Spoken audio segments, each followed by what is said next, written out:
네, 세상이 주목하고 있는 경제 뉴스 탑10을 핵심만 콕콕 집어서 알려드립니다. 저는 진행의 아나운서 박예림이고요. 오늘도 제 옆에는 마홍일 대표님 함께 하십니다.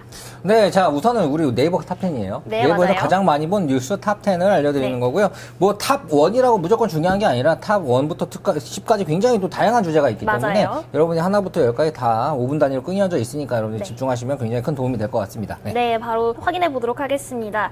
첫 번째는요, 지난 3년간 연속 배당을 해온 상장사들이 올해도 중간 배당에 나설 것이라는 전망이 나오고 있습니다.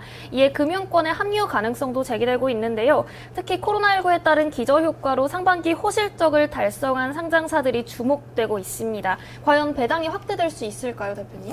자, 우선은 기사 내용에 삼성전자, SK 중간 배당 시동, 네. 금융권 합류 기대감 업 이건데요. 자, 이게 오늘 많이 본 뉴스 1위예요. 네. 자, 6월 9일이죠, 수요일. 네. 자, 그러면 삼성전자 배당 뭐 그러면 한 10%, 20% 주냐? 네. 뭐 그런 거 아닙니다. 1% 정도 줘요. 네. SK 중간 배당은 그거보다 더 안 줘요. 네. 한 0.45 뭐 이 정도 주는 것 같은데. 네. 자, 그런데 이게 왜 그러냐? 사람들이 그만큼 이제 네. 배당 맛을 봤다는 거죠. 배당 맛을 봤기 때문에 이제 네. 배당이 또 나오면 또 좋지 않을까? 배당이 끝나면 다음날 주는 게 아닙니다. 네. 네, 배당이 만약 12월 말에 끝나면은 네. 그때 바로 주는 게 아니라 한 4월 정도 들어와요. 4월에서 네네. 5월 정도 사이에서 조금 다르긴 한데 네. 그렇게 들어오는데 그 맛을 본 지 한 달밖에 안 지나가지고 지금 또 배당을 받으면 또 언제 나오지 않을까 이런 것들에 대한 기대심이 나오는 건데 네. 저도 배당주들의 추천을 많이 했습니다. 우리나라 대표적으로 배당을 많이 주는 게 증권주, 은행주예요. 네. 네, 증권주, 은행주 같은 경우는 네. 메리츠 증권 같은 경우는 거의 뭐 얼마나 주냐면 네. 메리츠 증권도 제가 이제 메리츠 증권은 원천 성공 프로젝트였는데 메리츠 증권은 주가도 오르고 배당도 나왔어요. 메리츠 네. 증권 같은 경우는 배당이 거의 네. 7% 나옵니다. 은행 금리 얼마인지 아세요? 아니요. 은행 금리 한 2% 나오죠. 네, 이자 소득세는 똑같이 배당도 되는데 네. 아무튼 뭐 15점 몇 프로 빼고 나오는 것들이 어쨌든 네. 거의 7% 라인이면 메리츠 증권이 망할까요? 그렇진 않아요. 네. 증권 시장이 좋아졌죠. 네. 그렇기 때문에 요거가 또 굉장히 성공적인 네. 그 추천을 했던 기억이 나는데 네. 아무튼 지금 이 메리츠 증권만 보더라도 이게 이 뭐 기관에서 엄청 사고 있어요. 네, 계속 사요. 맞아요.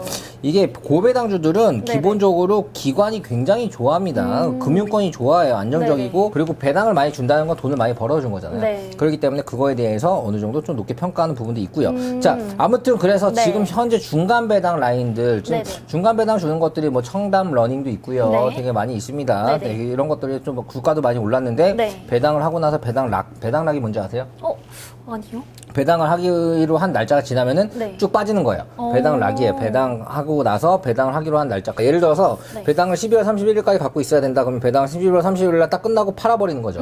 배당을 그때까지 있으면 4월에 나오더라도 배당이 네. 나오니까. 네. 그래서 배당 락이라고 하는데 네네. 배당 락을 생각하더라도 지금 어차피 뭐 괜찮다 뭐 이런 건데 자, 그렇게 해가지고 이제 지금 보면 금융권 합류 기대감인데 금융권들이 네. 그만큼 배당을 좋아한다는 거예요. 네, 그렇기 때문에 고배당주들은 네네네. 어떻게 주목이 되는 건데 자, 삼성전자, 현대차, 포스코, 현대모비스, SK이노베이션, 그리고 네. SK텔레콤, SK하나금융지주 뭐 이런 네. 것들이 지금 여기 뉴스에 나왔네요. 네네. 자, 근데 보면은 사실 가장 많이 주는 게 뭐 삼성전자 뭐 1%대, 네, 1% 그리고 안팎으로. 그리고 뭐 포스코 1점 몇 프로대 네. 이렇게 주는 건데 이것도 줄인다고 합니다. 네. 크게 주는 거 없어요. 1% 안팎이죠. 그런데 맞아요. 1% 안팎에 사람들이 그렇게 열광을 할까? 사람들은 열광을 안 해요. 네, 하지만 네네. 이게 배당을 준다는 건 그만큼 네. 뭔가 기업의 실적이 좋아졌다, 호실적에 대한 예상이기 네, 때문에 맞아요. 금융권들이 좋아하죠. 금융권들은 굉장히 좋아합니다. 네. 이거에 대해서 좀 더 힌트를 드리면 굉장히 많은데 네네. 어떤 그 배당을 굉장히 배당률을 굉장히 높여가지고 네. 이 비당을 많이 주는 기업들이 있어요. 왜냐하면 일부러 이제 상속받았을 경우에 이 기업을 뭐 예를 들어서 상속을 받았는데 그럴 네네. 경우에 상속세가 너무 많으니까 배당률을 높여가지고 배당으로 상속세를 내는 그런 경우도 많습니다. 그래서 네네. 상속돼, 그러니까 뭐 세대가 바뀌는 그런 기업들이 배당 성향이 갑자기 높아지는 경우가 있어요. 그런 기업들도 있는데 네네. 그건 저한테 따로 물어보시고요.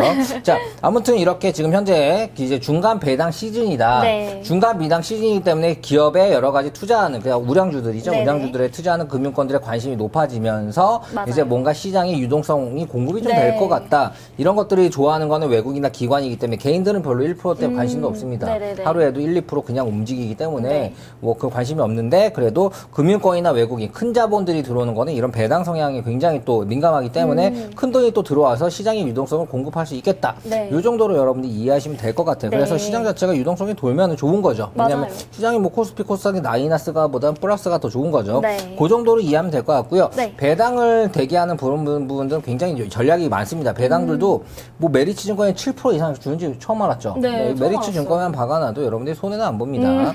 그만큼 왜냐면 증권주들이 지금 좋아가는 상승 추세고 네. 그리고 배당도 많이 주기 때문에 네, 네. 1년 이상 투자한다 그러면 거의 손해보기 힘든데 메리츠 증권만 그런 게 아니고 메리츠 금융지주도 많이 주고요. 오. 근데 이게 메리츠 관련된 것들도 많이 주고 네. 기업은행, 국민은행 이런 데 은행들도 많이 줍니다. 네, 그렇기 네. 때문에 그런 것들도 저 거의 연말 때 투자를 했던 분들은 굉장히 성공 투자했었는데 저도 좀 잡아드렸었죠. 그러니까 네. 배당에 관련된 것들은 어떻게 보면은 그거 돈 안 받아본 사람들 모른다. 맞아요. 저도 이제 메리츠에 이제 투자를 해가지고 네. 한 4월 정도 해가지고 돈이 들어왔는데 1,000만 원 막 들어오니까 또 좋더라고요. 네. 근데 주가도 안 빠졌어요. 오. 주가도 해가 더 올라가 쭉쭉 주가도 플러스고 배당도 막 7% 나오니까 네. 와 좋더라고요. 일석이조. 네 완전.